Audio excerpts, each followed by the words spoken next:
Hi there, and good afternoon. We are working together to save our families, our communities, and our way of life. Thanks for watching Canceling COVID. I'm Tonya Rivens. So glad to have you join us on this Friday afternoon. We want to say thank you to our sponsors, Mecklenburg County Public Health, mecknc.gov, and Groundwater Solutions for their support. Both are available to offer information for you. You can see Mecklenburg County Health go to their go-to for your COVID-19 questions. Again, mecknc.gov or 980-314-9400. Well, it's so good to have you with us. And it seems like the more we close the racial gap in vaccination rates, the more lives we can save. Those words from President Biden as he visited Raleigh on yesterday to push his vaccination campaign. And quite a few people were there that I knew of, and they were very pleased with what they heard. He's now asking people around the country to go door to door this weekend and talk to their neighbors about getting vaccinated. It's really important that you talk to others and have the conversation. I had a conversation yesterday to try to answer the questions. And of course, that brings us to the question of the day. What else can we do to encourage community members to get vaccinated? What is it going to take? A lot of times it's just having the conversation and trying to answer some of their questions. So I had a conversation with a senior the other day, and she was saying, well, what about, that they're saying there's a chip in there? Well, what about this and what about that? And I was doing the best that I could, to answer the questions that she had. But the fact that she was asking questions, I think was what I really could appreciate, instead of just taking it from a website or from social media or just from talking to people in the community. Because again, she was an elder, and she was asking me all these questions, and I was trying to refer her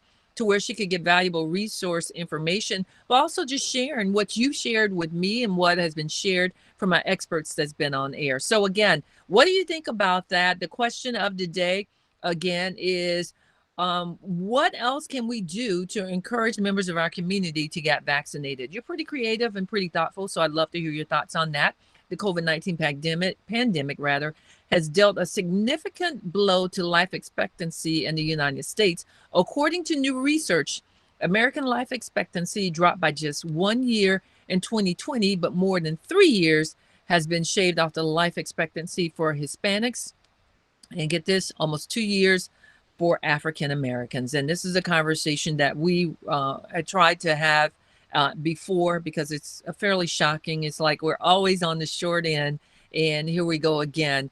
2 years as a result from last year and this pandemic, the life expectancy rate has dropped, and we're at 2 years. So I've got someone who's going to come and join us to talk more about this, Duane Reynolds, Just Health Collective, and he's going to deal with the truth of how COVID has shined a spotlight on health outcomes are not equal for everyone. And this is the nasty, nasty truth. Some information that we certainly don't want to embrace, but certainly need to discuss. So I welcome you, Mr. Duane Reynolds from Just Health Collective. Good afternoon, and thanks for joining us. Good afternoon, Tonya, and thank you for having me on your show. Very excited to be here with you. Oh, awesome. So are you surprised by those numbers when you hear them? What comes to mind when I share those statistics? I wish I could say that I'm surprised, but I'm not. And the reason that I'm not surprised is because I understand and know about the social determinants of health, which are really the economic and social conditions that ultimately influence a person's health and health status. And unfortunately, due to a multitude of things, but in particular systemic racism, communities of color have been affected by social determinants of health for many years. And until we address those root causes, we will suffer disproportionate impact, such as what we're seeing today with life expectancy and still COVID death rates. So Just Health is focused on building a healthcare system that's fair, impartial, and representative of the community. How are you guys going about this? Well, we are a consulting and advisory services firm. So we work with healthcare organizations really across the healthcare ecosystem, anything from hospitals, health systems, health plans, health technology companies. And we try to help them understand, one, about their own internal culture around diversity, equity, and inclusion, and what they can be doing to transform it, to become more inclusive and equitable. But the second piece of that with healthcare organizations is that they need to be focused on health equity, which is ensuring that there is equitable care delivered and equitable outcomes received by the folks and consumers that are interacting with their system. So, we really coach and guide them through that process. So how receptive have these companies been to this conversation? Interestingly enough, post-pandemic and post-social unrest, we have seen major interest from organizations at a CEO and governance level. Mm-hmm. This is definitely here to stay. Prior to, there certainly were organizations across the country that were doing this work, but by and large, there were still organizations that hadn't yet embarked upon it. But now I think it's seen as a strategic priority in many healthcare organizations. So you guys were kind of like this is a visionary and coming up with this. How long have you been at this, and where did the whole idea come from? Thank you for that question. So Just Health Collective, believe it or not, started in March of 2020. So I had During the been, pandemic. yeah, absolutely. I had been gearing up to start the company since January of 2020. And it was one of those things where I said, this is a passion of mine. This is how I feel like I'm going to impact the healthcare industry. And it was important for me to go ahead and proceed. And, because of the things that happened again, we have not slowed down in terms of work and opportunity for us to change. Just Health Collective came about really because of my past history and experience. So I have a master's degree in health administration, have been in healthcare for over 20 years, worked in academic medical centers running faculty practices, and really got to see firsthand how the difference of experience outcomes were for communities of color, and have always known that I wanted to impact that in a different way. So I would say probably about 5 to 6 years ago, the seeds of Just Health Collective were born. I was working for a consulting organization and actually created a practice called the Inclusion and Health Equity Practice. So that was really foundational to what today is Just Health Collective. And thank you for that. It's so important that we give back and serve others, and obviously that's where your heart is. And to hear how much experience you have in the health administration and just health workers and working with health really speaks to your passion. You mentioned earlier that companies are being more receptive. What has the demand been like? Because certainly you say it's going to be around, it's here to stay. So what type of spike have you seen? Well, year over year for us, we're going to see 100% growth. And our pipeline is pretty heavy without really doing a lot of marketing. I do a lot of public speaking, so that certainly helps, but we have not really done a lot of marketing, and it's now a lot of word of mouth. But organizations are really confused about where to start, how to start, what they should be talking about. The reality is that most healthcare organizations are still run by white males. And so, they're at a point where they don't quite understand what they need to be doing and really need support from organizations such as ours. So I see Frederick Ratchford has hopped on. Good afternoon, Frederick. And we'd love for you to weigh in on the question of the day. And it's like everyone is trying to get creative to encourage more people to get vaccinated. So, Frederick, if you don't mind answering, what else can be done to encourage community members to get vaccinated? Because, boy, are they trying. So many here in North Carolina just pulled the winner for the first $1 million from the lottery. I didn't get the phone call, so who knows? But, they're going to do 4 of them. And I just think that's great, to give people an opportunity to win $1 million. But I don't know if it's moving the needle or not, Mr. Reynolds, on whether people, will go ahead and get vaccinated. But let's talk again about what you guys are doing. If nothing is done to address health disparities, what do you foresee the danger in this? Well, the reality is we'll continue along the path that we're on, which is not a path that is sustainable or one that is good for communities of color or other marginalized communities. there are approximately 83,000 lives of Black and Brown people that are lost each year due to health disparities. Mm. And it's estimated there are approximately $57 billion that are lost annually to health disparities. And as we already know, our healthcare system is more expensive than any other healthcare system in the world.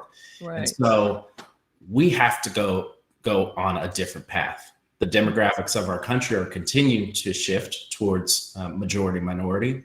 And Mm-hmm. so if we don't do something about this, our healthcare system will continue to really plague our economy, and people will continue to suffer poorer outcomes. There are only a few businesses that seem to be able to continue and not really perform or not really meet the requirements for the public, and Mhm. still there is no or very little accountability to get it there. I think people have an idea of how to fix the system, but just getting it to the goalposts, I think, seems to be one of the biggest challenges. Because when you look at the numbers, when you share what you share, and certainly we know that our system is fractured, is really broken. You just kind of hobble through and hope for the best, which is not a good rate. That's not a good business plan for anybody. Certainly not a good way to operate a country. That's right. And I think, there are some shifts that are happening. So a move towards value-based care where organizations are paid based off of the outcomes and reductions in cost and improvement in experience. That has been pushed by the Centers for Medicaid and Medicare Services. So it's ongoing, and ultimately we hope that more of our healthcare organizations are under value-based care contracts. I also think that there's a lot of disruption that is happening in the industry as a result of health technology companies. So, the typical players, if they don't change the game and pull it together, then they're going to be disrupted by more innovative and technology focused companies that can help accelerate some of the changes that are necessary. Wow, thanks for sharing that. Let's shift now and talk about vaccinations. I kind of mentioned, the drive to encourage people to get vaccinated and trying to get creative with ideas. Of course, your website is just healthcollective.com, but there's a thought that people of color are more likely to get the COVID-19 vaccine if the provider is another person of color. How does this play into some of the diversity discussions that you all are having? We absolutely understand and discuss that with our clients. The concept is known as patient provider concordance, which basically says that if a patient and a provider's racial or ethnic background matches, that they are more likely to adhere to care plans, to seek preventive care, and ultimately to have a better experience. And that has to do with trust. Yeah. And so hopefully that has impact on, one's thought about getting vaccinated. Well, I smile because there's actually a word for that. That's why I was like, Yes, there is. There is. oh gosh, concordance. Okay. So that's interesting that people are aware of that, but it does make sense because you kind of see someone that looks like you and you feel like, well, I can trust them. Obviously, they can relate and they understand. And that has been one of the challenges that we have had is sometimes the bedside manner, or there's also documented where some of the medical professionals can't quite relate or aren't able to understand where someone of color, what they're dealing with, and how to articulate that, or just understanding the lifestyle and the demands, and that is asking a lot. So as we wrap things up, are there any other tidbits or any other information that you would like to share? Yeah, I would just encourage everyone on a personal level to think about health equity, because the reality is this has been around for a long time, and we have been impacted for quite some time. It has been, I would say, quiet kept in terms of, healthcare organizations sharing data and helping us understand that these challenges exist. But now is the time to get involved, from an advocacy perspective, from understanding policy decisions that ultimately will impact health. And we deserve to be able to, go to an organization that we know is going to treat us equitably, and we're going to have good experiences and equitable outcomes. So, Mr. Reynolds, you guys, I would think that you operate all around the country. If We somebody do. is, yeah, one of the things I think that a lot of people in our community, the average person doesn't even understand how the health industry works when it comes to the profession and the providers. And, I just had an experience, and I know I said I was going to wrap things up, but I thought about this, which would be helpful for so many people. My mom, who is now 85, and she had the same old doctor for years, and the doctor decided to leave one practice and go with another company, Mhm. and she couldn't find her. And if you can imagine, for someone in their 80s, that was very traumatic for her, trying to find someone else to build a relationship with. And it was very tough because 2 years earlier she had had a heart surgery. So we finally found the lady, and that practice shut down. And this is all localized right here in the Charlotte area. The company was out of Tennessee. But about a month later, we found her again. And I was like, this is so crazy in our country. You're having to chase and find a doctor that you had a relationship with. And so I think oftentimes people are just discouraged from the business side. You find someone you build a good relationship with, and then there's some type of change. And so now you got to find someone else. And of course, that's just the business of it, obviously. Yes, but it is unfortunate. There are a lot of things that are administratively burdensome to consumers, and even the understanding and concept of how to move through billing, why you might get separate bills from a physician versus the hospital. So it's complex, and one of the things that we have to do in healthcare is to simplify, uh, because our consumers really need to understand it in order to be able to make good health decisions. And it is upon us to really try and make the process more simple and seamless for people to move through. So, what is it like as far as the healthcare industry? What are the numbers like? I mean, for these people, so like here in Charlotte, everyone's familiar with Atrium Health and Mhm. Novant. After that, I think even I would get lost. Besides the small medical practices, are you involved with all different sizes, shapes, and sizes, or is it mostly the big guys that are calling on you? We are involved with all different shapes and sizes, from medical practices that may have as little as 10 doctors to multi-hospital health systems. So we really serve the spectrum, because the reality is health equity weaves through each and every healthcare organization. So they all can benefit from having some coaching to help them transform in their process. Do you find, if you had to put a percentage, or even if you had an idea of how many minority-owned medical groups are around? That would be a very small percentage. Yeah. There are not many that I know of. There's one in Chicago that has a couple of group practices, but by and large, we don't own a lot of medical groups or hospitals, which is part of the challenge. Yeah. When we probably represent about 11% of CEOs and C-suite executives Yeah. in hospitals and health system. And again, that is part of the problem. We need more people who are at the top of these organizations, helping to make strategic decisions, helping to bring that lived experience to the table to be able to create a more equitable healthcare system.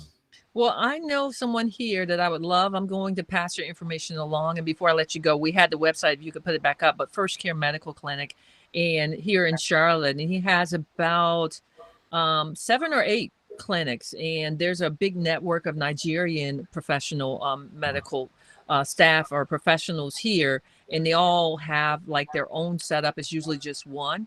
But Yes. I think working to try to work through the system, here I am trying to partner people together, but it certainly couldn't hurt what Yeah, is happening. absolutely. I appreciate that. And what is happening in the field is that there are more specialty demographic based companies that are being created. So, for instance, virtual care for the LGBTQ population, virtual Mhm. care for women's health, virtual care for the Latinx population. So Right. this is starting to happen, and we as African Americans have opportunity to do the same type of thing and provide more culturally competent and culturally sensitive care to our own populations. Awesome stuff. So thank you again so much for taking those questions as well. And thank you for taking the time to talk with us. Duane Reynolds, justhealthcollective.com. It's been a pleasure to talk with you, sir. Thank you so much, Tonya. It's been a pleasure to be on your show. Oh, Appreciate it. absolutely. Great information. That's what we do, guys. We try to keep you informed and give you the information because we're looking for real solutions and we've got real talk. And I think that would be a great connection for him and Dr. Aquara at First Care Medical, just to kind of find out how they can work together to deal with these health disparities and everything that we continuously deal with. A couple of things I wanted to add as of Wednesday, 65% of adults in the country have gotten at least one COVID shot and 56% are fully vaccinated. So we're making progress, but clearly we are not going to meet the mark. And that's why we have our question of the day. Frederick, I didn't see you answer. I see others hopping on. You're not very chatty today. That's okay. But, what are the ways could we encourage others to get the vaccine? There's got to be something that would really hit that sweet spot to move someone. And I still feel like it's just grassroots conversation, head on, one-on-one, just talking to people, just tapping into, just giving them the knowledge so they can have a better idea of what they need to do. North Carolina right now is not quite there, but one of the things that I saw, and I appreciate my producer, she's so good at what she does. In addition to a shot at $1 million in North Carolina, now you've got a shot at trying to get a free flight.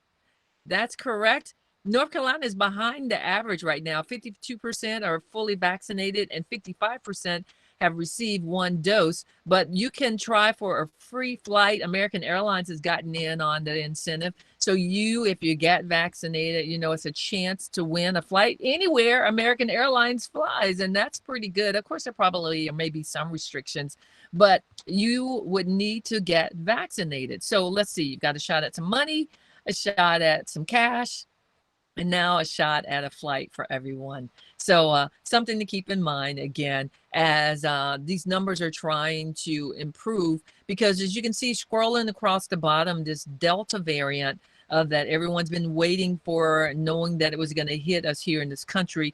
Well, it's headed this way. And that's what really has a lot of people alarmed.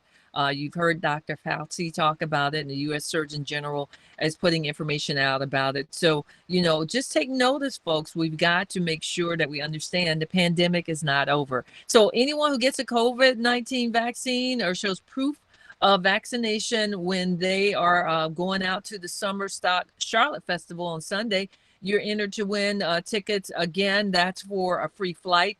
But there's also, as I stated, American Airlines has partnered with the state and the county for an opportunity for you to win tickets. That festival is from noon to 4 at Camp Green Park.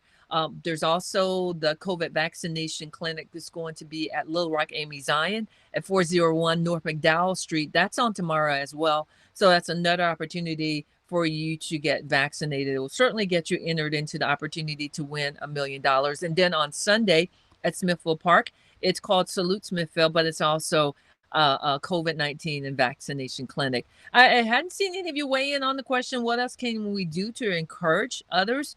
President Biden is suggesting that you go door to door and hold conversations and, talk with your neighbors. And maybe some people just don't feel comfortable holding that conversation, but certainly our sponsors are experts that can help you. Mecklenburg County Public Health, MECCountyNC.gov is one, and Groundwater Solutions is another. I appreciate you all hopping on with us. It's time to wrap things up. I want to say, as always, life's challenges make you better, not bitter. You can join me on this Sunday, Sounds of Inspiration. We kick off at 7 a.m. for inspiration and information. And it's always great to talk to you, always great to hear from you. So hopefully you'll hop on Streets 103.3 and 100.9.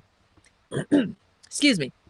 Make sure you have a great rest of the day. Enjoy your weekend. Stay safe. And thanks for tuning in to Canceling COVID.